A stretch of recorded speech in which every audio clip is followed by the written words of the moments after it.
krótkich rozmów na przyjęciu z osobami, ale na tej zasadzie, że wymieniamy parę zdań i odchodzimy, idziemy dalej, prawda? My jesteśmy bardziej przyzwyczajeni, że jak już z kimś rozmawiamy, to są trudności z przerwaniem takiej rozmowy. Okay. I trzecia rzecz, która też w Stanach, myślę, jest bardzo taką umiejętnością, z którą się przyjeżdża, to jest pewna tolerancja dla innych postaw, przekonań, ponieważ jeśli będziecie tam na kampusie, to od razu się okaże, że są ludzie z całego świata, którzy mają różne zwyczaje, mają różne święta, ale wzajemnie to szanują, mimo że nie muszą tego akceptować. Wszystko to jest oczywiście ubrane w reguły prawne, obyczajowe, amerykańskie, które niejako dbają o to, czy zapewniają to, żeby każdy miał taki swój wycinek dla własnych przekonań i poglądów. I to niekoniecznie są przekonania religijne, polityczne. Na pierwszym roku na MIT na przykład był to, co zwróciło moją uwagę z takich rzeczy, co się rzuca w oczy. Był człowiek, jeden student, który chodził z irokezem, ale to był piękny irokez, o taki, czyli i to prawdziwy irokez, kolorowy. On chodził z irokezem. Jako że ja tam byłem w ciągu 2 lat akademickich, więc potem obserwowałem tego człowieka, jak już był na drugim roku. Na drugim roku już był zwyczajnie uczesany, ale pierwszy rok celebrował. Był człowiek, który jeździł na desce, na korytarzach cały czas. Był człowiek, pamiętam, który chodził przebrany za ninja. Mogę powiedzieć doświadczenie? Nie moje doświadczenie, ale doświadczenie mojej znajomej. Ktoś przychodził co piątek na lekcję w pełnym przebraniu, nie wiem czy ktoś gra Legend of Zelda, ale w przebraniu Linka. Codziennie w piątek i nie odzywał się, tylko ha! Cały dzień. Ninja, o którym mówię, był chłopakiem ubranym cały czas na czarno, miał tam warkoczyk i nosił coś, co przypominało miecz na plecach. Poza tym i uczestniczył w zajęciach. I to znowu pierwszy rok. Wydaje mi się, że nikt mu złego słowa nie powiedział. Ja rozumiem, że on zdawał egzaminy, chodził na zajęcia, taki był jego kostium. W następnym roku już go nie widziałem. Więc to dobry ninja. Tak, ale tu chodzi o to, że on sobie chodził i wszyscy z nim rozmawiali, on taki był, on nikomu nie przeszkadzał, tak jakoś manifestował swoje poglądy, potem one wyewoluowały. Także bardzo się cieszę, że mogłem tutaj powiedzieć Wam parę słów. Potem jak macie jakieś pytania, to też bardzo proszę.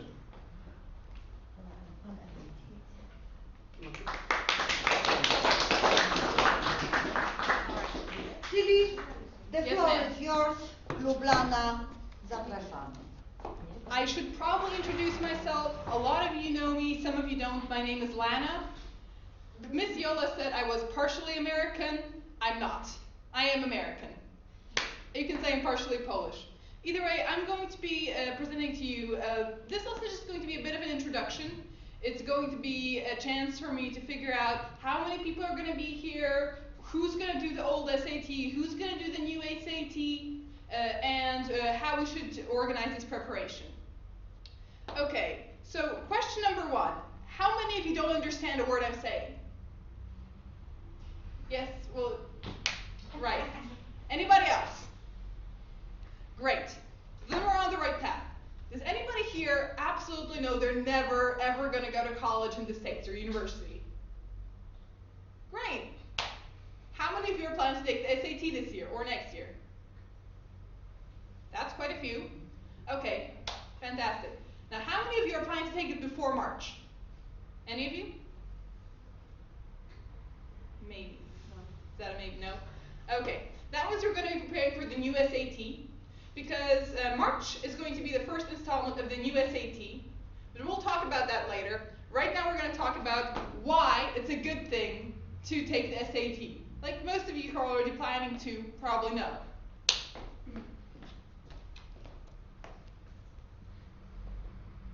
So, why take the SAT? This is all info taken from the official College Board site, sat.collegeboard.org. This is the best source for any and all sorts of SAT information. There's going to be more links up on the board if anybody wants to take some of them down. I highly recommend it. I'm going to be using portions of these for my presentation. But here's what the reasons the College Board gives. It tests what you already know. The old ones mostly test reading, writing, and math, because SAT is divided into the basic tests and the subject tests. And here we're going to be preparing for the standard test, which is English, critical reading, and writing. Sorry, math, critical reading, and writing. Here we have, those are the skills tests. The subject tests also test knowledge, and the new SAT will test some knowledge. That will all be detailed upon. And the next reason that College Board gives is that it's fair to everyone, or pretty much as close as it can get, because all students take the same exact tests for the same exact amount of time. They all have the same chances, and they all have the same questions. Obviously, that's not entirely fair to people whose second language is English, but that's something that can't exactly be avoided, seeing as it is a English reading, writing, mathematics test that is aimed towards people going to American colleges, mostly from America. However, just so that none of you actually get the idea of cheating, first of all, it is strictly monitored. There are two places in my experience that you can take it in Warsaw, the British school and the American school. I've been in the British school, I haven't been in the American school. Either way, there's a hall monitor strolling up and down pretty much the whole time, glaring at everybody. Don't get intimidated. As long as you're not doing anything wrong, everything is good. That's the one thing. And the second reason that you shouldn't cheat is because the person next to you will be taking a different test. Because all of these sectors, many of them take the same amount of time. So, for example, Test A in some student's booklet might be Mathematics 1. Test A in the book of the student next to him is going to be Critical Reading 1. Therefore, it's a really bad idea to try and cheat, because the only thing you can do is be expelled. So it is fair, and that's another reason why it's fair. It helps you select the right fit for college because of the following reasons. It's really high up on the list of factors considered for college admission. If you took the SAT and you took it well, fantastic. However, you can take it as many times as you want. It's going to be explained later. And when the college will be considering your scores, they're going to be considering the best scores. So say one time I really blew math because I was having a bad math day, because my calculator was doing something funky, because some arbitrary reason, but I got max points on my critical reading, and I got 6 out of 6 on my essay. Well, 12 out of 12, because generally essays are given. I'll explain that later. So I max out on critical reading and writing, but mathematics goes really horribly. So I take the SAT again in a couple of months, and I get an amazing math grade that I really, really want to keep because I'll use it to get into my dream college. But critical reading went a little bit, Well, what the college is going to do, when I give them both of my scores, they are going to pick and choose the scores that work to my benefit. So they're going to see me as a person who is capable of getting a great score on math and a great score on English, who just had 2 bad days. And here are some statistics. It's taken by 2 million students. It's taken in 190 countries worldwide, and accepted in 2,000 and more universities and colleges. And one thing about the SAT, it helps you choose the right fit, also because many colleges have lists published of the scores that their accepted students generally obtain, both for foreign and from international tests. Here are the stats again. 2 million students, 190 countries, 2,000 universities, which is great, especially for those of you who aren't taking Matura, who aren't taking an international baccalaureate program, they're just taking the Polish Matura.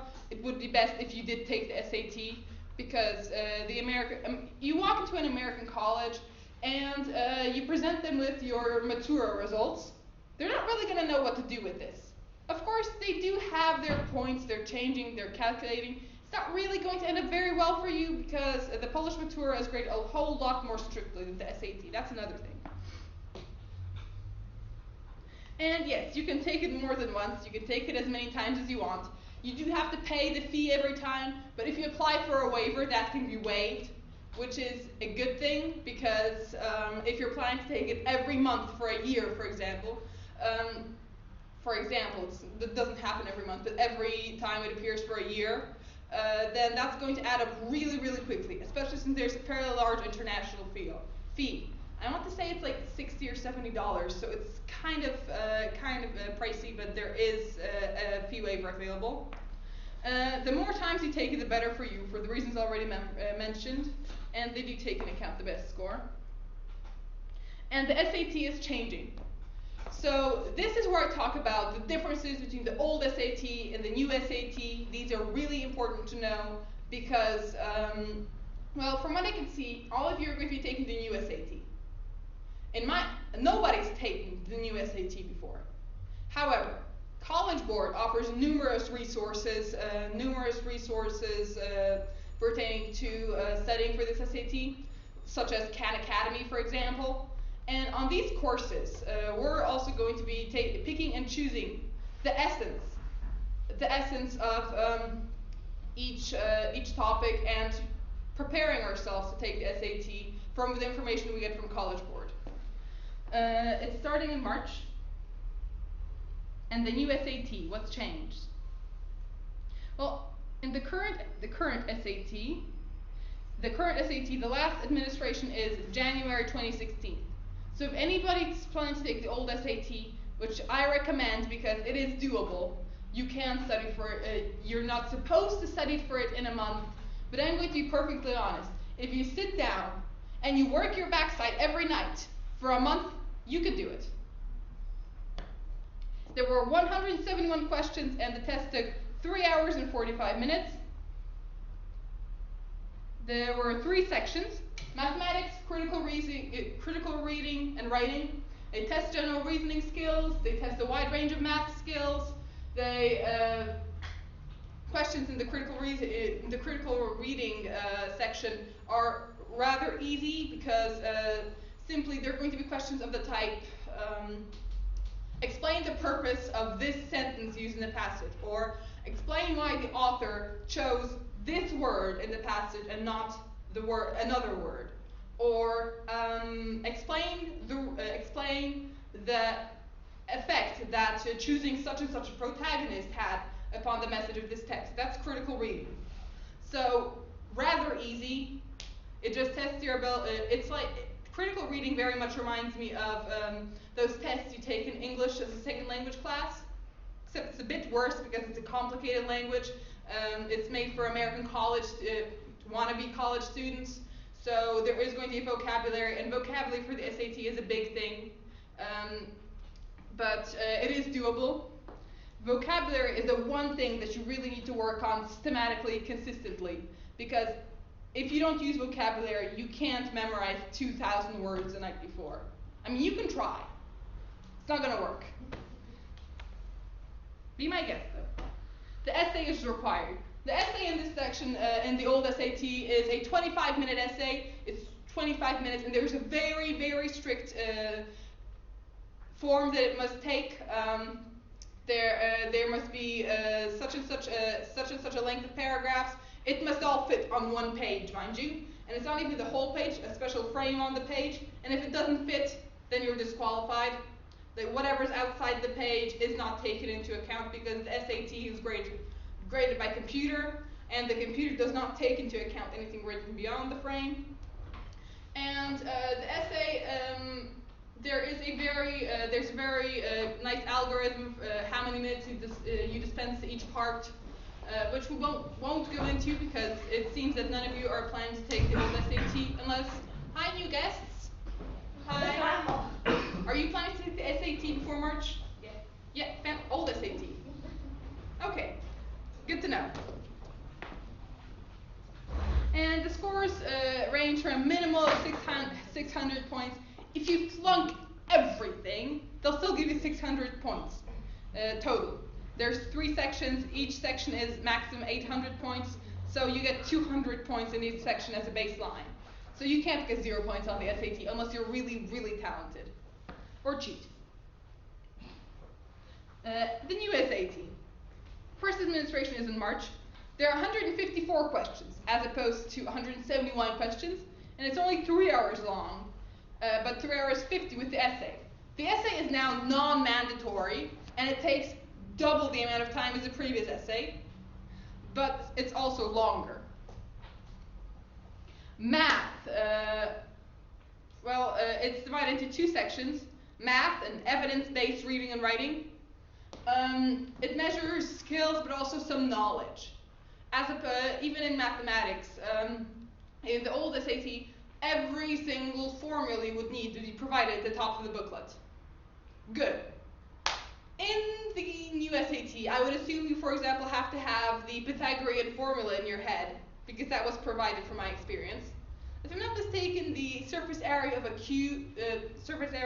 a sphere was provided, and equations like that. So simple ones. Still, knowledge you're going to need in college, and knowledge you should probably already have. There is more knowledge. Let me just. Sorry. Apparently not. Okay. It focuses on math. The research shows it's the most used in college and career. So unlike the old SAT, where there were 50 types of math questions you could possibly get, and once you learn to deal with these 50 types of math questions, you could do them all. Not many of them you would ever encounter again. However, if you knew the tips and tricks, you could do it. The new SAT, it's going to focus more on what's going to be useful for you later, not on what it can possibly test. And questions in the evidence-based reading and writing section, they're passage-based, and you must cite evidence supporting your answer. So you can't just say, what color were Anatha's hair? Grammar. Grammar is an important thing. What color was Anatha's hair? You can't just say brown. You have to cite the passage that says her hair was chestnut and glinted in the sun, or whatever is going to be up there. And the essay is, of course, optional. The new SAT is going to focus on vocabulary that you'll come across often in college classes. It's not, in the old SAT, the vocabulary given could be completely arbitrary, because the old SAT would rely on the fact that you, American high school students, learn the analysis of word building, but not like you learn the analysis of word building, which is whether it's dislike or unlike or do not like. But they learn word building like this prefix means this. It comes from Latin. It comes from Greek. This suffix comes from this. It comes from French, and it's used here. This core word, which is often very much transformed, means this. There are word families. We're taught the word families, where they came from. That's usually going to happen around junior year, senior year of high school, where you just learn really, really deeply about what's going to go on. Have any of you ever attended an American school at all? Nope? Okay. Never mind then. And yes. Yes, and also problem-solving skills. They will always appear in context. You won't have it like on the old SAT where they say, explain the meaning of the word infrastructure. You'll have sentences, the infrastructure of this city is such and such, and then you'll have to deduce that from context. And context. In the critical reading section, you're going to be given real-world examples, social sciences, reading, writing, math. It's not going to be. It's not just going to be things that are completely arbitrary. Like you have to calculate the surface area of this one little slice of a cube, for example, and figure out where it came from and why. You're going to get a question that's based more upon what is the surface area of this building, because we need to paint it. For example, if it's going to be a very specific type of building, obviously it's not going to be that easy, but that's just the example I'm giving. The reading test, yes, and here we go to the reading test. The reading test is part of the evidence-based reading and writing sector. It's multiple choice. It's based on passages. Some passages are paired with other passages. For example, you get, okay, maybe not political because you don't discuss politics, but you are going to get the point of view of one person and then the other person. For example, you're going to be discussing cloning, for example, and you'll have one person who is pro-cloning write a small page of text, and the person who is against cloning write a passage of text. And the questions thereupon will be based upon these two passages, like what you can deduce from contrasting this and this, or the first author claims that this, or do the first and the second author agree upon the fact that. That's the type of questions you might get. Infographics will be used, but nothing requiring complicated math. So you will be explicitly told that this is 70% and 25,000 people, not 70% of 700 people. Now figure that out on your own. Prior topic-specific knowledge is not going to be required. So, given the example of the two texts upon cloning, you're not going to have to know anything about cloning in advance. You're not going to have to know who Dolly the sheep was, or where she came from, or what species she was made in. Whatever. Writing and language tests. The College Board proposes the following flow chart. Read, find weaknesses, fix them. This is always the hardest for Polish language students. Math, easy. Critical reading, we've done this since elementary school. Writing and language test is going to be harder for you. Because imagine, have any of you taken part in the English language Olympiad for middle school, for high school? Yeah, imagine that but worse. You're going to, studying grammar is going to be a big part of what you're going to have to do. Over that, let's say you had a month to study for the SAT because you procrastinated. Well, yeah, grammar is going to be a big part of what you do there. And it's not just international students. It's American students who have trouble with this. For example, this sort of behavior is frowned, and you get choices: at, upon, or within. Well, you obviously know that within is not the answer, but frowned at or frowned upon. The answer is frowned upon. But it's going to be that sort of questions that even Americans would have trouble with.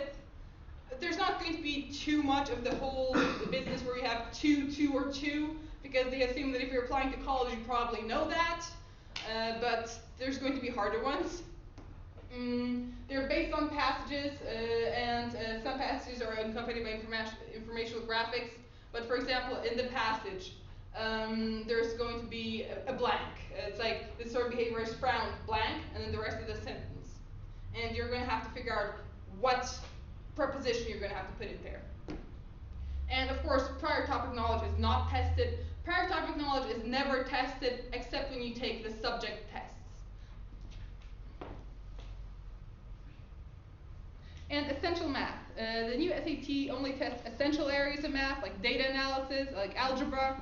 It's the math you'll need no matter if you're going to social studies, or you're going to be a doctor, or you're going to be an IT specialist. The math test.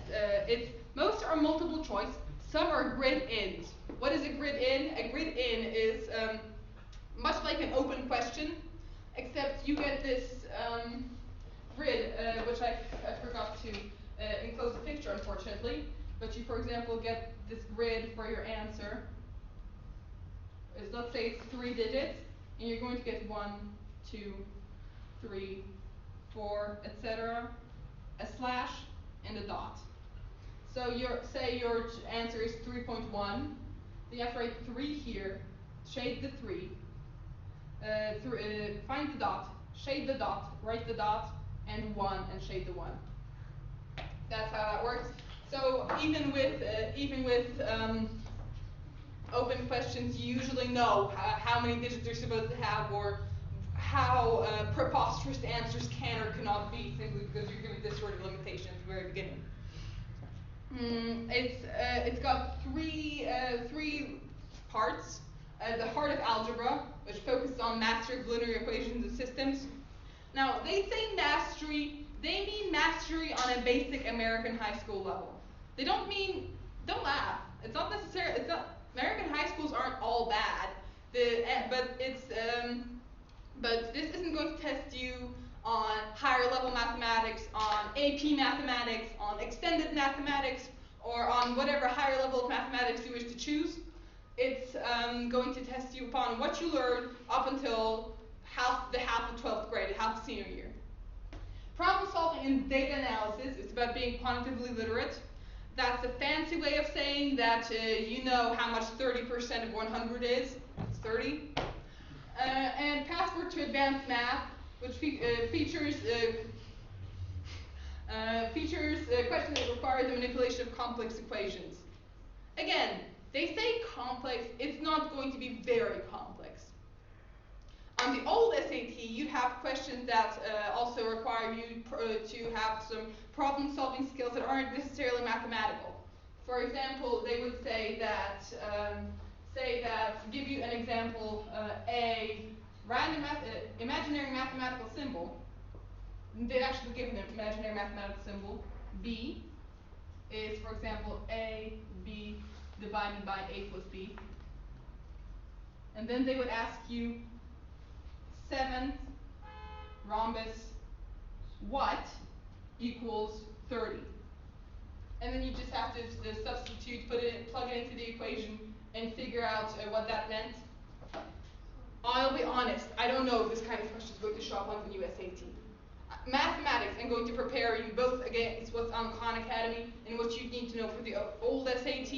It's not a huge,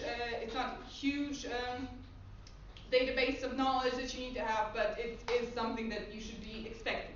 Because if you're not expecting a question like this, and you suddenly get presented with A rhombus B, your first question is going to be, what the hell are Americans doing in high school? They're not. And the new SAT essay is optional. It's a great way to show off your writing skills, and similar to what you get in the rest of college, it's going to be longer. It's going to be longer than the standard SAT, the old SAT essay, and as opposed to the previous one, you're not going to have to think of questions completely out of the air. Because on the old SAT, you would get, for example, a quote. Expand upon the topic. It's a very typical Polish exam question, like friendship is magic. Give 2 examples proving why you agree or disagree with this statement. And you would have to think of you could think of 3 areas of examples. That is, personal life examples, which are allowed, even though in standard American essays you're never allowed to use the first person. You are only in the case that you're giving a personal example of the SAT. Examples from literature, from movies, and examples from popular culture. That is, what happened recently, something that exists, and I don't believe you're allowed to give complex historical examples unless your topic is pride leads to downfall or something similar. Essentially, you are advised to avoid historical examples unless it's really, really good and you're really, really sure you know your stuff. In the new essay, it's going to look like you're going to get a passage, and you're going to be asked to analyze it, and you're going to be asked to write an essay based upon this one specific example, and one other specific example, either one other specific example or no other specific example. I'm afraid I don't have, I'm not sure. Right now, we're going to be doing essay writing on a later lesson, and we're going to be doing it very, very thoroughly. You're just going to have to write a longer essay upon that. You've got 15 minutes to do it, 50, not 15, which is good, because the big issue with the old SAT was how short the essay had to be and how little time you had. It is, of course, optional, but recommended. And since you have 2 sections of 800, you have between 400 and 1600 points. The rule is the same. Which is you get 200 points minimum for a test unless you cheated. That's how you can find a cheater in the system. See if they got below the acceptable amount of points on any single test. There is no penalty for guessing, unlike the old SAT, where you got half a point off for guessing. So really, guess away. And here's a nice little calendar of test dates. Does anybody want to take a photo? Take that down. I'm gonna wait for a while here. I would recommend that you do this. But this information can be found on the College Board website, or really easy. All you have to do is Google SAT test deadline 2016.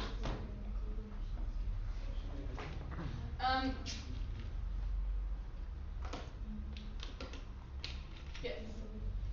You can register online, you can register by phone, you can register by paper, but that's not recommended unless you're a United States citizen. Like, you're actually living within the United States, because mail can be funky when going overseas, and this is experience speaking. And this is a nice quote to finish off. This is what the College Board says, what the College Board thinks is an important reason to take the SAT. And these three, I'm afraid I don't have a zoom in on these, but are links to the resources I used. And if anybody, again, wants to take a photograph of this, I would highly recommend that you do read these documents. They have all the information you need, all the information on this presentation, and more. So, in retrospect, they should have made them larger, but I did not, so you have this. Yes, I will. Perhaps I will put the links on the events website on Facebook. So just look for a post by me with links. And that's pretty much everything for today. Today's lesson was mostly introductory. Today's lesson was largely for you to realize whether you do or you actually don't want to take the SAT, whether you want to take a stab at the old one or wait for the new one, whether you still want to, whether you could. I highly recommend that you do. The SAT does not bite. Not that I know of. The old one doesn't bite anyway. I don't promise anything about the new one. And I highly recommend that you do this if you're planning to apply for the United States, because it is a huge, huge step forward. It's a huge advantage over those who don't take the SAT.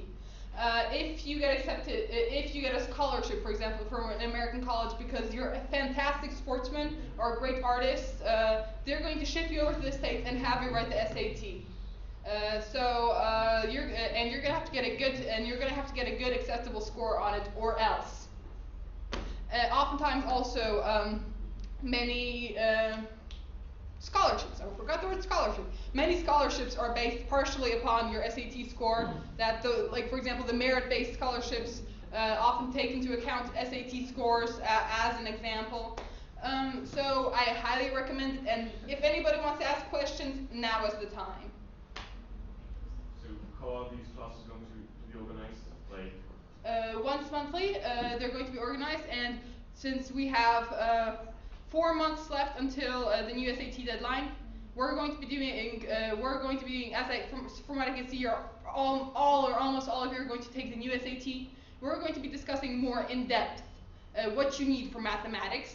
On the mathematics lesson, I'm going to come and present to you the 50 methods for the old SAT, and then what College Board says you're going to need for the new SAT. Homework for that will, of course, be to watch the Khan Academy video on mathematics. And essentially, if you the point of these classes is that if you have issues with something, if you don't know what something is about, if you don't know how to deal with something, this is going to be a bit of a support network, because say you understand mathematics really well, but you're having trouble with grammar. And the grammar lesson that I gave you, because this is going to be the shortest of the meetings, the next ones are going to be longer. If the grammar lesson that I gave was not sufficient, then you can ask me, or you can ask some of your classmates what grammar resource they use, what they recommend, what they say, what they think is good. Maybe somebody can lend you a nice book. I have some nice books. Maybe somebody else can offer tutoring. Again, I can offer tutoring. So that's also going to be one of the aspects that these lessons are going to address. And essentially, it's intended to get you as prepared for the SAT as is possible in the time that we have allotted. Any other questions? Seems that we know everything. I don't bite. Really? I promise. But okay, since it seems that everything is done, thank you very much.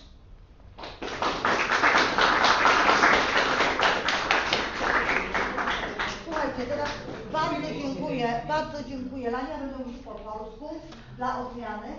I teraz tak, słuchajcie, szczegóły takie technikalia. Po pierwsze,